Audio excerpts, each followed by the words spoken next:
As an investor with a very diversified investment portfolio, I try and live by the plan of being cash poor and gold rich. Now, by the end of this episode, I believe you will have learned some amazing tips on becoming truly wealthy. So make sure you watch till the end, because I'm going to be giving away some of my tips and tricks that the multi-millionaires use to building true financial freedom.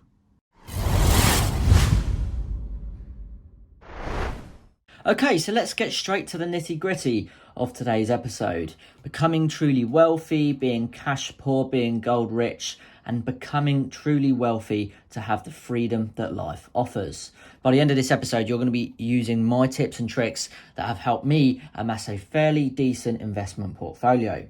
So starting off, the number one rule I try to live by is getting rich quick. How is that possible? How do the millionaires, the billionaires, and the very successful entrepreneurs do it?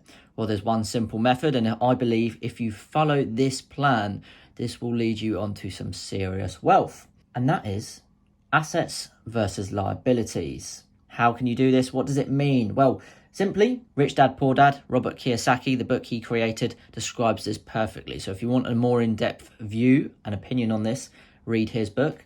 But I'm going to give you a short breakdown. Now, Robert Kiyosaki gave some brilliant advice, which I've implemented in my own plan, and that is by building an asset column and lowering your liability column. It's as simple as that. If you work that strategy into your day-to-day life and investment plan, you will find that the benefits of your financial freedom really start becoming more and more realistic. So to do that, you need to simply work out a payment plan and option of how your payments versus your assets and liabilities work. Essentially, do you really need to pay those car payments? Do you really need that subscription? Are they taking money out of your pocket? Well, if they are, that's a liability. And essentially, an asset puts money into your pocket. For example, passive income, maybe like a buy-to-let property, or even as simple as being monetized on YouTube. That is classed as an asset because it's actually putting money into your pocket. So by simply sitting down, working out what are your liabilities and what are your assets, if any. And the goal is, when you're making purchases or what you're considering as an investment, you really need to be quite self-aware and decide, is this actually an asset or is it a liability? As much as I tell myself I want this, is the truth of the matter that this item will actually take money out of my pocket and not put it into my pocket? That's one of the simple truths to becoming truly wealthy. And when you find you speak to most successful entrepreneurs and multimillionaires and people with great wealth, that's simply how they've amassed their fortunes. They've built up an asset column and they've lowered their liability column. So moving on, a big part of this video is, of course, gold bullion. You can see 1 ounce gold Britannias in front of me. But that doesn't mean gold will make you rich. Gold isn't about particularly building wealth. It's about actually keeping your wealth. I love to live by the kind of motto that gold keeps you rich. It doesn't actually make you rich. Now, of course, you could argue that, of course, gold can increase your wealth. In the last 10 years, gold's increased by a massive percentage, and it averagely increases around 9% every year. Give or take, when we adjust that for inflation, the true yearly yield is around 7%, of course, give or take bad or good years.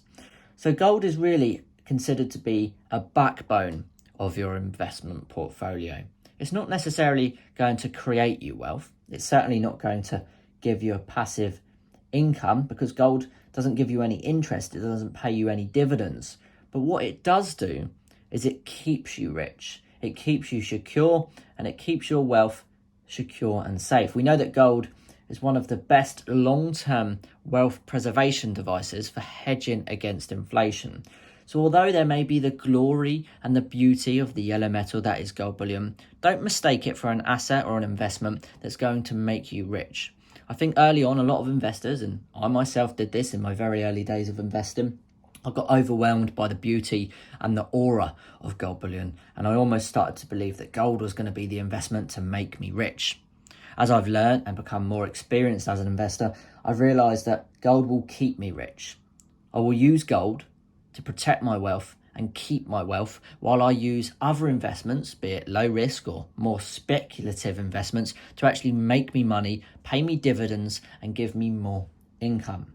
So moving on, are you trying to be a quick investor or a long-term investor? Well, in my opinion, the tortoise investor will always beat the hare investor in the long run. And there's a lot of evidence to this point. A great book by Andrew Craig called How to Own the World, he touches on this subject about how in his life he's always played the long game, and from that he's always tended to beat the hare investor in the short term. Everyone wants to get rich quick, of course we do. Everyone wants lots of money now. They don't want it tomorrow, they don't want it in a year, they don't want it in 10 or especially 20 years. But the realistic matter of the fact is, when you look at seasoned investors like Warren Buffett, or even controversial investors like Jordan Belfort, they preach and talk about so much long-term investing and how you can make significant investments over a dollar cost averaging period, and you can really beat the quick investors who are trying to get rich quick.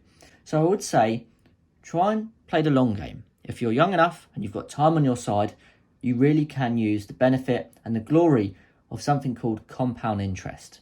And we'll get onto that in a moment with topics like index funds and property.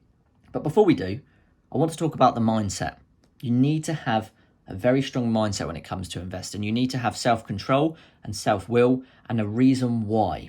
If you don't have these three, you'll find it very hard to not only stick to your investment plan, but you'll find it hard to make safe and secure and wise investments. You need to have a really strong mindset as to why you're investing, what you're investing for, and how you're going to do it. And by doing wise investments with a sound mindset, you can then create a good budget for yourself. And that's been astronomically beneficial to me, budgeting. Every month when I get paid from my main income, my salary, I work out what my monthly costs are. I pay them first. Then I work out how much my budget is every month, which always stays the same. And that's my spending money. That's my play money. That's money for fuel, for nights out, for dinners. That budget never changes. And then the money that is left, I invest the rest. And for me, that works so well because every month I know exactly how much I will be able to invest because my budget for my personal allowance always stays the same. And I think when you do create a budget, it really gives you a consistent mindset of knowing what you can invest each month. Whereas if you don't budget, you haven't got a clue each month of how much you spent last month, how much you saved last month, how much you're going to spend this month, or how much you're going to save this month. So budgeting for me is so crucial. So you need to combine the two, mindset and budgeting, and this will really propel you on a fantastic journey for building wealth. Now, when we go back to investing on the long term, becoming the tortoise investor instead of the hare investor, I'm referring to investments like index funds, the Dow Jones, the S&P 500. And like I said earlier on, very seasoned and popular investors, some of the world's best, like Warren Buffett, preach about investing in the S&P 500. It's known that a common fact of investing consistently on a dollar cost averaging basis, month by month in the S&P 500 over the long term, will yield you fantastic results for not a lot of money. It's also considered to be low to medium risk. And the S&P 500 itself, the index fund, personally what I use on the Vanguard system, proves to beat all the managing hedge fund managers, investment banks, and all of those as well. So you don't have to go to a bank, you don't have to use a hedge fund manager. You can simply invest in an index fund like the S&P 500. And by doing that, you're building wealth, you're becoming the tortoise investor, and you're doing it on a safe and secure investment. You can then move on to more experienced investments like property to generate passive income, but this is a slightly more experienced topic, which is something for a later video. Overall, they're my tips on becoming really truly wealthy, trying to remain cash poor, putting your money into assets that are going to go up with inflation, not down, like gold, and that are going to increase your wealth, like index funds like the Dow Jones or maybe the S&P 500. And most importantly, remember that mindset is key. Don't forget, build your asset column and lower your liability column. This is extremely important. I would say write these points down because it is massive if you're trying to become an investor and to really increase your financial freedom and to have the beauty that life offers. So thank you very much for watching. It's been a great one to film today. Let me know if you've enjoyed it in the comment section below. I'd love to know your thoughts and questions. And until then, I'll see you all in the very next episode.